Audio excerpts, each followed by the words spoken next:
Good morning, children. Today we will continue with the chapter Living World, and today we will discuss diversity in the living world.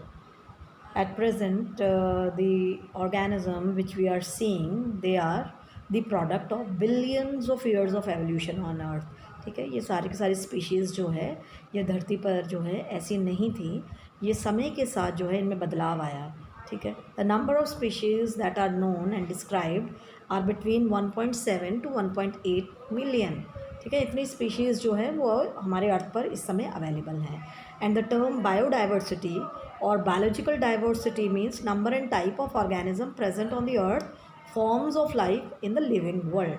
ठीक है, तो अगर हम biodiversity बात कर रहे हैं या फिर हम बात कर रहे हैं बायोलॉजिकल डाइवर्सिटी, तो हम बात कर रहे हैं कितनी ज़्यादा स्पीशीज़ हैं धरती पर अलग अलग लाइफ फॉर्म्स की. ठीक है, बहुत सारे जो है प्लांट्स उनकी स्पीशीज़ हैं, एनिमल्स की स्पीशीज़ हैं, माइक्रो ऑर्गेनिजम्स की स्पीशीज़ हैं. तो जब हम बायोडाइवर्सिटी बात करते हैं तो मतलब हम सब स्पीशीज़ को जो है वो इंक्लूड कर रहे हैं. Okay, the huge available variety cannot be studied and identified without having a proper system of classification and nomenclature. इतनी सारी ह्यूज वैरायटी हमारे पास, इतना सारा नंबर है हमारे पास माइक्रो ऑर्गेनिजम्स का, प्लांट्स की स्पीशीज़ का, एनिमल्स की स्पीशीज़ का. तो हम उनको जो है बिना किसी प्रॉपर सिस्टम के नहीं पढ़ पाएंगे. ठीक है, तो उसके लिए हमें क्लासिफिकेशन भी चाहिए और नॉमेनक्लेचर के रूल भी चाहिए होते हैं. ठीक है, तो इसके लिए ही हम सबसे पहले देखते हैं सिस्टमैटिक्स क्या चीज़ है. The word systematics is the term from the Latin word systema which means systematic arrangement of organism. ये साइंस की एक ऐसी ब्रांच है जिसमें हम जो है नेमिंग भी करते हैं ऑर्गेनिजम्स की. एंड ये वर्ड जो है हमने लिया है लैटिन के वर्ड सिस्टमा से, जिसका मीनिंग होता है सिस्टमेटिक अरेंजमेंट ऑफ ऑर्गेनिज्म. मतलब हम उनको बिल्कुल सही ढंग से प्लेस भी करेंगे in the hierarchy. Systematic is the branch of science that recognize, describe, name and arrange the diverse organism according to an organized plan. ठीक है, हम उन्हें पहचानेंगे भी, मतलब उन्हें आइडेंटिफाई भी करना है हमको. ठीक है, फिर हमने उनको डिस्क्राइब भी करना है कि क्या क्या चीज़ें थी उस वैरायटी में या उस स्पीशीज़ में, उसको नाम भी देना है. एंड हमें जो हमारी अराची है वो हम लेटर इस चैप्टर में पूरा पढ़ेंगे, उसमें प्लेसमेंट भी देनी है. ठीक है, ये सारा काम जो है ये किस में होता है, सिस्टमैटिक्स में होता है. Okay, systematics takes into account evolutionary relationship between organism. And systematic जो है वो एवोल्यूशनरी रिलेशनशिप को कंसिड्रेशन में ज़रूर लेता है.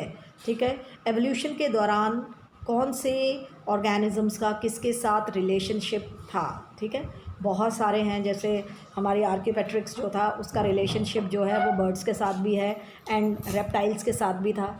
ठीक, डायनासोर की एक वैरायटी थी जिसके विंग्स थे, उसके जो विंग्स थे एक्चुअली वो फ्लाई नहीं कर पाता था, लेकिन इट वाज फॉर इंसुलेशन. वो एक लिंकिंग फॉसिल है. ठीक, तो ऐसे ही ये तो एक एग्जाम्पल बताया मैंने, वैसे ही हम अलग अलग जब स्पीशीज़ को नेम करते हैं या फिर हम उनको प्लेस कर रहे हैं हायरार्ची में, तो हम एवोल्यूशनरी रिलेशनशिप को भी ज़रूर ध्यान में रखते हैं. ठीक है, systematic include identification, nomenclature and classification. ये तीन चीज़ें जो हैं हम सिस्टमैटिक्स में पढ़ते हैं. इस पार्ट में हम particularly identification and nomenclature deal करेंगे. We will deal with the classification in the next segment. Okay, in identification it aims at finding the correct name and appropriate position of an organism. ठीक है, आपने कोई species आपको मिल भी गई, species नहीं तो हो सकता है आपने कोई जीनस ही डिस्कवर कर लिया हो, तो उसको सही जगह पर प्लेस करना. एक तो उसको नाम सही देना, नाम सही देना बहुत ज़रूरी है. ठीक है, आगे हम जब हम पढ़ेंगे नॉमेनक्लेचर में भी कि नेम कैसे इंपॉर्टेंट है. ठीक, तो उसको करेक्ट पोजीशन देना भी उतना ही ज़्यादा इम्पॉर्टेंट है हायरार्ची में. ठीक है, ये चीज़ जो है ये क्लासिफिकेशन में जाके आपको ज़्यादा अच्छे से समझ आएगी कि व्हाट इज़ प्लेसमेंट. ठीक है, the morphological and anatomical characters are examined for proper identification. हमें किसी भी स्पीशीज़ को हम आइडेंटिफाई कर रहे हैं तो ऐसा हो सकता है कि वो पहले ही किसी ने खोज ली थी, हमें लग रहा है कि ऐसा नहीं है, हमने नई स्पीशीज़ खोजी है, तो हम उसकी मॉर्फोलॉजिकल स्टडी करेंगे, एनालिटिकल स्टडी करते हैं, फिर हम उसको मैच करते हैं, देखते हैं कि ये नई स्पीशीज़ है कि पुरानी ही डिस्कवर्ड है. ठीक है, फिर हम उसको आइडेंटिफाई करते हैं. Next is nomenclature. It is the system of naming living organism in a way that a particular organism is known by the same name all over the world. Nomenclature में हम उसका नाम इस तरह से रखते हैं कि वो उसी नाम से सारी दुनिया में जाना जाए। ऐसा नहीं कि हम यहाँ जैसे इंडिया में हम किसी और नेम से जानते हैं, अगर आप जापान में जाएँ तो किसी और नाम से जानते हैं, चाइना में जाते हैं तो किसी और नाम से जानते हैं। तो ऑल ओवर द वर्ल्ड हम जैसे हम चाइनीज़ नहीं जानते तो हम उसको नहीं पहचान पाएंगे कि वो कौन सा जानवर है। हो सकता है हमने देखा हो लेकिन हम उसे नहीं पहचान सकते। तो नॉमेनक्लेचर में हम इस बात का पर्टिकुलरली ध्यान रखते हैं कि जब भी ऑर्गेनिज्म का नाम दिया जाए तो वो सारे वर्ल्ड में एक ही हो। Okay, the common name or vernacular names are the local names given to an organism in a specific language or in a particular region। ठीक, इंडिया में ही इतनी ज़्यादा भाषाएं हैं, इतनी सारी बोलियां हैं, तो हमारे यहाँ पे कितना नाम जो है अलग अलग भी हो जाते हैं। ठीक है, अब डॉग है, उसी को अलग अलग भाषाओं में अलग अलग नाम से जाना जाता है। ठीक है, वैसे ही बहुत सारी चीज़ें हैं जिनको हम इंडिया में अलग अलग नामों से जानते हैं क्योंकि हमारे यहाँ भाषाएं बहुत सारी हैं, तो सब जगह जो है एक जैसा नहीं है ना। जैसे अब जो अमरूद है वो हिंदी में बोला जाता है, कई जगह पे हम उसे बी ही बोलते हैं, जामफल भी बोलते हैं। तो आप कैसे पहचानेंगे कि ये अमरूद की बात हो रही है, गुआवा की बात हो रही है, मतलब कि है ना। तो उसको एक साइंटिफिक नाम दे के रखा है जिससे कि ऑल ओवर द वर्ल्ड हम उसको पहचान सकें। Guava is English name, and जब हम उसे बोलते हैं अमरूद, या हमने उसे बोला बीही या फिर जामफल बोला, तो वो उसका जो है लोकल नेम हो गया, है ना। There are different names of a same organism in different region even within our country. यही चीज़ मैं आपको बता रही थी कि इंडिया में भी जो है इतनी सारी भाषाएं, इतनी सारी बोलियां बोली जाती हैं, इतनी सारी एक्सेंट्स हैं कि हम लोगों को खुद ही पहचानने में मुश्किल हो जाएगी इंडिया के होने के बावजूद भी।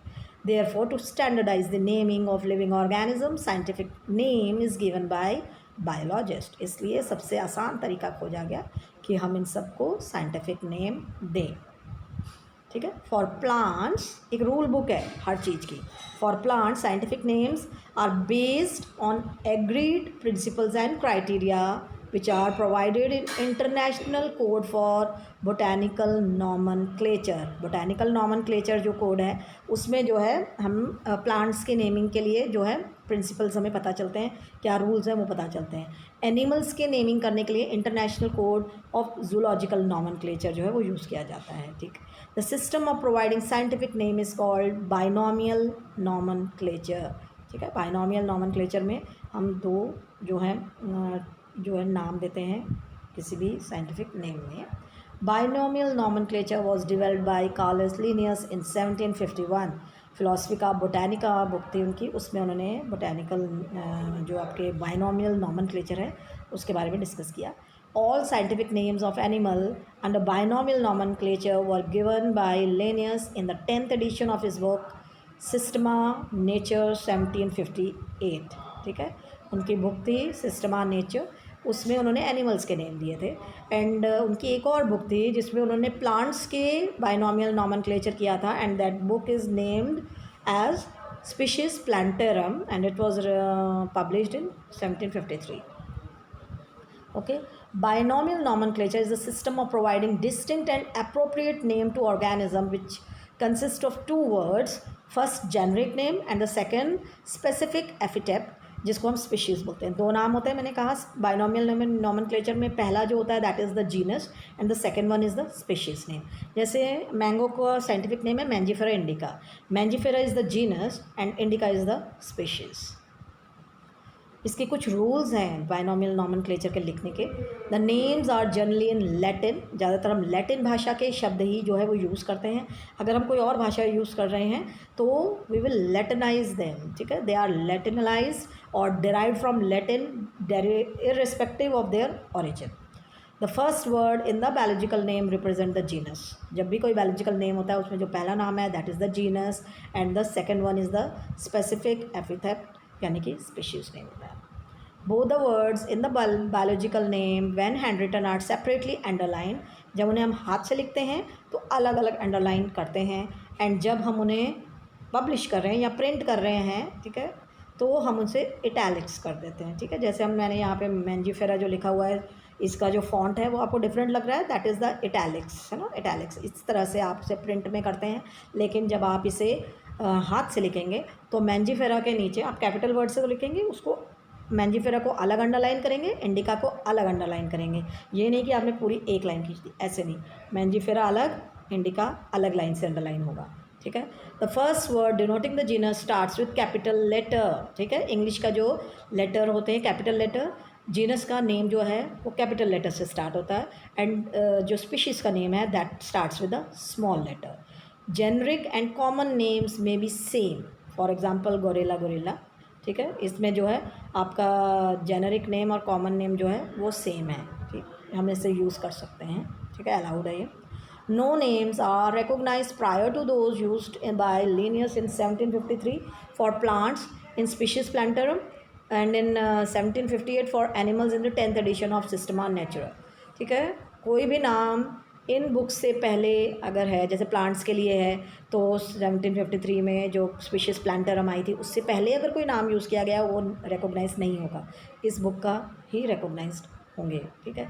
No names are recognize prior, मतलब इससे पहले वाले, to those use by Linnaeus in 1753, उन्होंने जो यूज़ किए वही जो है हम रिकॉग्नाइज, उनको रिकॉग्निशन दे रहे हैं, उन्हीं को यूज़ कर रहे हैं, ठीक है। और एनिमल्स के लिए जो है वो सिस्टमा नेचर में जो नेम दिए गए हैं उनको यूज़ किया जा रहा है, उसके लिए ईयर है 1758, ठीक।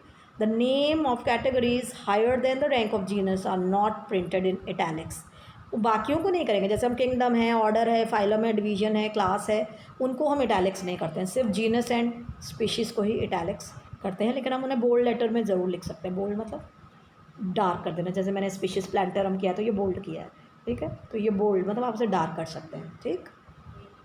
When a species is transferred or revised, the name of the original workers is retained but in parenthesis. अब जैसे मैंने यहाँ पे एग्जांपल दिया है साइजिजियम क्यूमिनी का, ये साइंटिफिक नेम है जामुन का, तो उसमें एल जो मैंने कैपिटल वर्ड दिया है दैट इज़ फॉर कालियस लिनियस, ठीक है। कालियस लिनियस ने ये वाला वर्ड जो है पहले दिया था, मतलब ये नेम उन्होंने पहले दिया था या पहले उन्होंने उस चीज़ को डिस्क्राइब किया, एंड जो आपको सेकंड साइंटिस्ट का नाम दिख रहा है स्किल्स, उन्होंने बाद में उसको और डिस्क्राइब किया, ठीक है। नेम जो है वो उन्होंने यूज़ किया था, तो उनको हम लोग पूरी रिकॉग्निशन देते हैं एंड उनको हम ब्रैकेट में डालते हैं, ठीक। अब एडवांटेज देख लेते हैं बायनॉमियल नॉमेनक्लेचर के क्या क्या हैं। It is acceptable and recognise, सारी यूनिवर्सली, सारी दुनिया में जो है इनको माना जाता है, and they remain same in all language, सारी भाषाओं में वो एक ही है, ठीक है। The names are small and comprehensive, नाम छोटे होते हैं, एंड कॉम्प्रिहेंसिव मतलब अपने आप में सब कुछ समेटे हुए, कॉम्प्रिहेंसिव मतलब छोटे में सब कुछ, ठीक। There is a mechanism to provide a scientific name to every newly discovered organism. Binomial nomenclature देने के लिए, मतलब किसी भी नाम जो है हम किसी को देते हैं तो उसके लिए एक पूरे रूल है, तो हम उसको जब डिस्कवरी होती है तो हम उसको नाम उसके अकॉर्डिंग दे पाते हैं जो कि यूनिवर्सली एक्सेप्टेड है। The names indicate relationship of species with other species present in the same genus. अब जो नाम है वो ऐसे दिए जाते हैं कि आपके दूसरी स्पीशीज़ जो उसी जीनस की है उसके साथ उसका रिलेशन जो है वो साफ दिखे या इंडिकेट करे। A new organism can easily provided with a new scientific name, नए जो ऑर्गेनिज्म हैं उसको हम बहुत आसानी से नेम कर सकते हैं इस बायनॉमियल नॉमेनक्लेचर के बदौलत। Okay, with this I end this part. We will come with the next part soon.